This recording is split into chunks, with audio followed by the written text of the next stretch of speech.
Hey everybody, Hoosier Jedi here with another review for you. This time I'm going to talk about episode 13 of season 1 of Ultimate Spider-Man, entitled Strange. And as you may have guessed by the title, it is indeed a reference to our special guest star for this episode, none other than the venerable Marvel character Doctor Strange. This episode also sort of serves as a vehicle to let us get to know Iron Fist, Danny Rand, a little bit better. And overall, I actually would say this is pretty much, I would think, the most successful episode of the series so far. It does have a few weak points, but overall there's a lot of good storytelling, a pretty good amount of comedy, and overall the story is just honestly feels better written in many ways than a lot of the stuff that we've been seeing so far. So let's take a step away from the usual a little bit and actually talk about the story itself. And again, as I said, this is a chance to. This is basically the long-time established Marvel villain Nightmare, longtime foe of Doctor Strange, is able to break from the Nightmare world or whatever where he's from, puts all the people of presumably just New York City, but possibly the entire world, all to sleep. And so they can feed off of their nightmare energy and basically live as a god forever. Blah, blah, blah, blah, blah. And of course, we also get the usual see what people's worst nightmares are. And of course, some of them turn out to be very dramatic and interesting, and others turn out to be really cartoonish and kind of silly. You know, because that's how these sort of things go in these sort of stories. Oh boy, I can't remember what it was, but there was a Doctor Strange.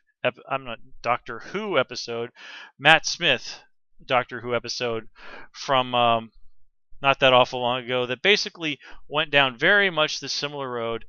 And of course, we had genuine, legitimate fears, and we had fears of things like gorillas or people in monkey costumes and clowns and things that really would make you go, really? That's the thing you're most afraid of in the world?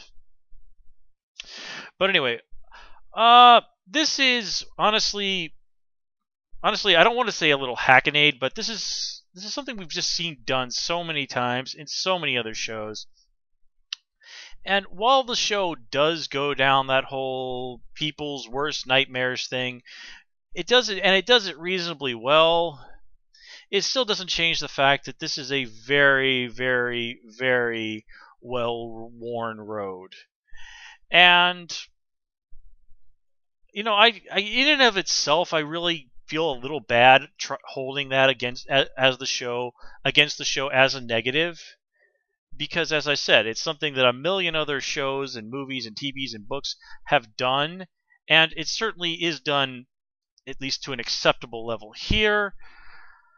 But honestly, it's just something I'm a little bit tired of seeing. So even though I'm trying not to, I can't help but feel that I'm holding that against the show a little bit. That said, it is, as I said, really, it does do that sort of thing pretty well.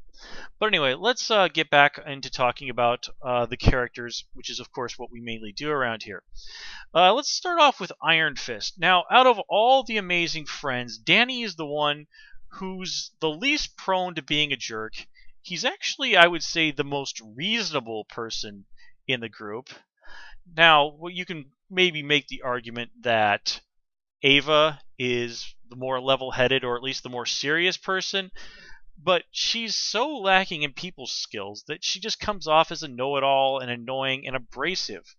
While Danny is a guy who is pretty good about pointing out when people are being irrational or not thinking clearly, but because of his background, you know, his training in Kunlun and the Eastern mysticism and just his generally Zen sort of approach to life, he's much better at, you know, phrasing these things to people in a way that's just simply not going to irk them. And here we get to see a little bit more about Danny's background, and of course it is in keeping with the origin of Iron Fist in the comics, and that of course being that Danny was raised in this mystical Shangri-La-like city called Kunlun. He defeated a dragon to gain the power of the Iron Fist. And again, like I said, it is all very in keeping with the comics and this is stuff that actually got expanded on in the Iron Fist series that a writer by the name of Matt Fraction did just a few years ago that was actually extremely well received. I've never read very much in the way of classic Iron Fist stories, but I did read these modern Iron Fist tales, and they are in fact really, really good stuff. I mean, way better than anything I ever expected out of basically a slightly goofy character who was really just sort of a big throwback to the kung fu craze of the 1970s, like Iron Fist was. Now, I have to give Marvel credit. In more recent years, they've really dusted Iron Fist off, updated him, done a lot with him as a character, and really made him work in the modern Marvel universe.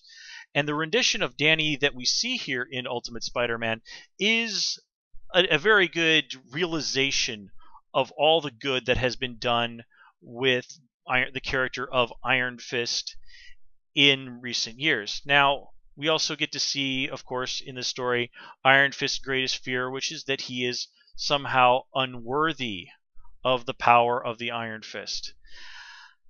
Honestly, I don't really feel like I know Iron Fist well enough as a character in the comics to comment on this too much. But honestly, if I really have to say anything about the character of Iron Fist here on the show and the character of Iron Fist in the comics, it's that in the comics, Danny is actually a lot more like Spider-Man than he is here in the TV show. Danny does, of course, employ that sort of Zen approach to life from time to time. But one of the nice things about Danny in the comics is that he has a really good sense of humor. He enjoys joking around with people. He and Luke Cage are always having fun riffing on each other. And Danny and Spider-Man actually get along quite well and enjoy sort of, wisecracking with each other. Now, out of all the amazing friends, I think that it is Danny that Spider-Man gets along with at best. I'm sorry, that Peter gets along with best. But they don't share that sort of jovial relationship that Iron Fist and Spider-Man have in the comics. Now, moving on, let's talk about Doctor Strange. This is, of course, our introduction to him in this reality. He's played here by none other than Jack Coleman. And if that name sounds familiar to you guys, you probably would know him best as Noah Bennett on the show Heroes. Did a really nice job on that show. It's really a shame where that show went in terms of writing, but I certainly can't fault Jack Coleman for any of the acting he did on that show. He really was very, very good on Heroes. But anyway, here we get a pretty good introduction to Doctor Strange. I like that he does have a bit of a sense of humor. That whole line with him riffing on Spider-Man about "you're thinking about flapjacks" was genuinely a very, very good joke. And his interactions with Spider-Man, in that he does have some admiration for Spider-Man, but also finds him to be a little bit annoying, is in keeping with the comics, particularly some of the story I'm thinking of that was written by J. Michael Straczynski, guy who had a really nice long run on Spider-Man. He did some pretty decent stuff there. Straczynski, of course, is best known as the creator of the very popular 90s science fiction show Babylon 5.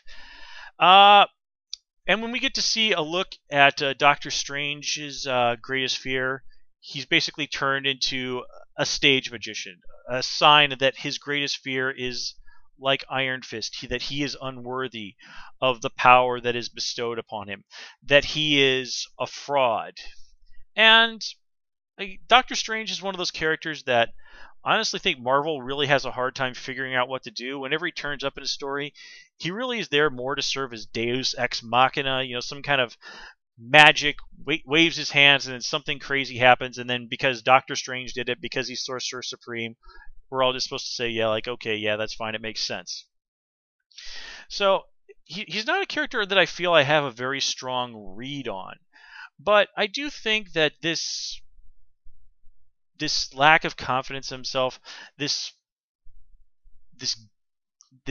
inner flaw, this strong inner flaw that he has, is in keeping with him. But actually, now that I think about it, in a way, it's sort of a reverse of what we are used to from the Doctor Strange in the comics. The short version of his origin in the comics is that he was a brilliant but extremely arrogant surgeon who got drunk and was injured horribly in a drunk driving accident, and his hands were damaged so badly that he couldn't be a surgeon anymore. So the great tragedy of Doctor Strange was that he was this brilliant, extraordinarily talented man who could do pretty much anything he wanted with his life, except for the one thing that he really did want to do with his life. So in the comics, Doctor Strange's major flaw was, at least when he started out, was that he was extremely arrogant. Here, Doctor Strange's great fear is that he's a fraud. So here, his big flaw is that he has nagging doubts about himself. In some ways, he lacks confidence in himself. And as I said, this is exactly the same situation that's going on with Danny. So they do create a little parallel between Doctor Strange and Iron Fist there, which is fitting because, as Danny does explain, his powers come from magic, as of course does Doctor Strange's powers. So I do like that touch. That's a very nice, very subtle touch on the part of the writers there. I have to give them a lot of credit for that.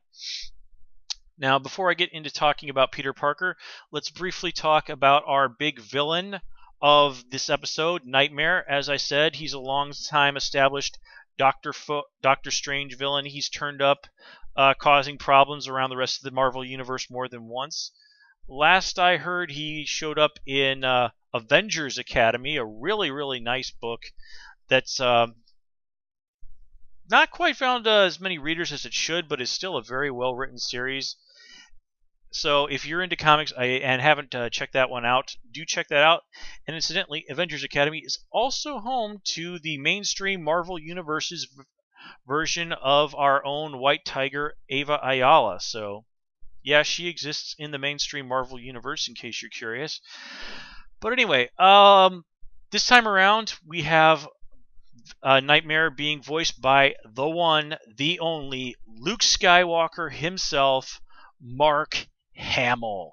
Now, Hamill, of course, in the last 20 years or so, has reinvented himself as a voice actor, has been phenomenally successful at it. His resume of voice acting work is just phenomenal. I would say I would be here forever listing all the stuff he's done, but his big stuff is, of course, being known as, in many people's minds, as the voice of the definitive version of the Joker from the Batman the Animated Series from the 90s. That's a role that he, of course, reprised later on several times in stuff like Batman Beyond, Return of the Joker, and of course most recently in Batman Arkham Asylum and Batman Arkham City. So yeah, Mark Hamill's of course a great Joker. More recently he's been Fire Lord Ozai on Avatar: The Last Airbender. And excuse me, this is not even his first dance on a Spider-Man cartoon. He was the voice of longtime Spider-Man nemesis Hobgoblin on the 90s animated Spider-Man cartoon show, which, of course, many people have very, very fond memories of. And here he's obviously got some computer wizardry helping his voice along, but he does a phenomenal job as Nightmare. Nightmare sounds big, he sounds deep, he sounds really scary. And if you're paying attention to what the way he's riding around on that horse, he's obviously taken a few pages out of the book of the character Venger from the 1980s Dungeons and Dragons cartoon. Now, again, if you're a younger viewer, that probably doesn't mean anything to you, but if you're from my generation of fans, it's something that you probably spotted immediately, as was the shout-out in this episode to the old 80s TV show Masters of the Universe. But anyway, Nightmare is presented here as being a very effective villain. I mean, he's able to take out at least everybody in all of New York City. He's able to get the better of, at least for a little while, Iron Fist. He's even able to, deal a serious blow to the confidence of the Sorcerer Supreme. And it's only in a true comic book villain style, because he underestimates Spider-Man, that he is ultimately defeated. And honestly, when we see that scene where he conjures up Uncle Ben, I was just like, oh god, we are going to go down such a huge cliche here. We're going to get to see Uncle Ben blaming Peter for his death, and Peter going, no, no, Uncle Ben, like, no. And then the writers, to their massive credit, completely take what I was expecting and turn it around on me and, of course, Nightmare. And I love that little speech that Peter gives about how he has taken responsibility for what he did. He has taken responsibility for the actions that led to Uncle Ben's death.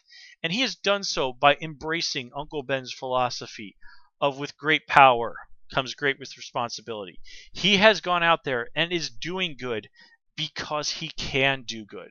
He is taking those values that Uncle Ben imparted to him, that love that Uncle Ben imparted to him, and is paying it back to the world as his way of making up for what he did. And I really like that. You know, Spider-Man is so often treated as a character who is driven by guilt, and that is a legitimate interpretation of his character. But I like that here we are seeing that while Peter's probably not free of guilt for what he has done, he has also learned to accept what has happened. And in circumstances like that, acceptance is an extraordinarily powerful thing. Now, in life, we all do things that we regret. We all make mistakes. And we all have to, basically, our choice is to either live with those or not. We can't escape them, but we can, as Peter did, accept responsibility for those choices and find a better way to live with them, or we cannot accept that and be haunted by them. Have those things be the stuff of our nightmares. But anyway, that was, as I said, just a really well done scene. I thought it was one of the strongest character moments for Peter that we've had in this series, period. And honestly, it's just a very strong character moment for Spider-Man as a whole character. So yeah, a lot of credit to the writers for that scene. They really did a very wonderful job there. So let's take a look at and talk about some of the just sort of more random elements of this episode.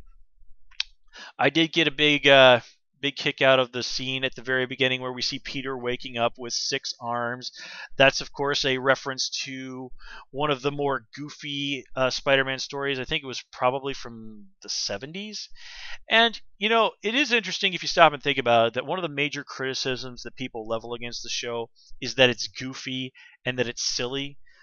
But if you really stop and think about it, the Spider-Man comics have been goofy and silly and ridiculous on more than one occasion. In my reviews, I've previously mentioned the character of Rocket Racer, the super skateboarding villain. As I said, the whole thing with Peter having 6 arms, that's an actual story from the Spider-Man comics. And as much as I've complained about the spider cycle in the comics, and I have mentioned this before, Peter had a Spider-Mobile that did pretty much all the things that the Spider Cycle did, except that it was a souped-up dune buggy. So, while I freely admit I sometimes find the more silly aspects of this show annoying, I do have to admit that if I stop and think about it, a certain amount of silliness is kind of par for the course with Spider-Man. Or at the very least, silliness is something that Spider-Man has no small amount of history with. And, of course, at the end of the day, it's a cartoon show. Repeat to yourself, it's just a show. I should really just relax. The MST3K mantra, folks. Remember it, live by it. But anyway, we also, of course, got shout-outs to the movie Star Wars in this episode. Probably not a coincidence that that was thrown into an episode which guest starred Mark Hamill. We also get, as a nice little nod to his characterization, Danny quoting the "More Things in Heaven and Earth" line easily the most famous line, of course, from Shakespeare's Hamlet. Very nice, very subtle, and very fitting for the scene. Quote, very nice little touch for Danny's character there. Let's see. The tentacle thing coming out of the box. Now, that's something that's been done in many, many shows, movies, TV shows, comics over the years. But it reminded me actually of the character of Shuma Gorath, best known as a villain from, I believe it was Marvel vs. Capcom 2 video game. I can't remember if, yes, I actually think he did return in Marvel vs. Capcom 3, but don't quote me on that. I've not played the game. But anyway, whether that was meant to be Shuma Gorath or not, that's what it reminded me of, and I definitely did get a big kick out of that. Another thing that I got a kick out of that was maybe a reference to something and maybe not was Nova's major fear turning out to be rabbits. That to me seemed very reminiscent of Anya from Buffy the Vampire Slayer. If you remember that show, she was genuinely very afraid of rabbits. She even sung a song about how much she didn't like rabbits. So again, maybe that was a reference to that show, maybe it wasn't, but that's what it reminded me of. Now, let me see. Yeah. If I can take a second to point out one little flaw in this episode in terms of storytelling, it's when we get to see that flashback with Peter as a kid. How exactly do you sneak up on a kid with a bike and him not notice? I mean, Peter must have been really, really into whatever he was doing before Uncle Ben came over to him to have not noticed that Uncle Ben came up to him. And the way the scene was playing out, he had to have come up behind Peter while carrying a bike and put it down on the floor, all while Peter not noticing. Now, I grant you, that's a really small, very petty little detail. It's not important to the story in any way, but I noticed it, and as a reviewer, I feel it is my job to point it out. And one other thing that I forgot to mention earlier when I was talking about the big Peter Uncle Ben nightmare scene was, if you listen carefully to the music during that, it's a very soft, very subtle reprise of the classic Spider-Man musical theme. And I got just a humongous, humongous kick out of that. That music literally made me smile. Now, it's not often in shows like this that the music is really important, but here it is used in the way that in TV or movies or anything like that, music should be. It's subtle, but it's done in a way that enhances everything that goes on around it. And I have to give a big round of applause to the folks who did the music for this episode for doing that. It really did help sell what is, I think, one of the strongest moments of this series so far. So let me see. Yeah, okay, folks. I think that basically wraps up everything that I have to say about this episode. Again, I'll say it. I think this is easily the strongest episode of Ultimate Spider-Man so far. I hope this is a sign of things to come. And with that, as always, folks, please comment, rate, and subscribe. Of course, you can follow me on Twitter at Hoosier Jedi. And until next time, take care and have a good one.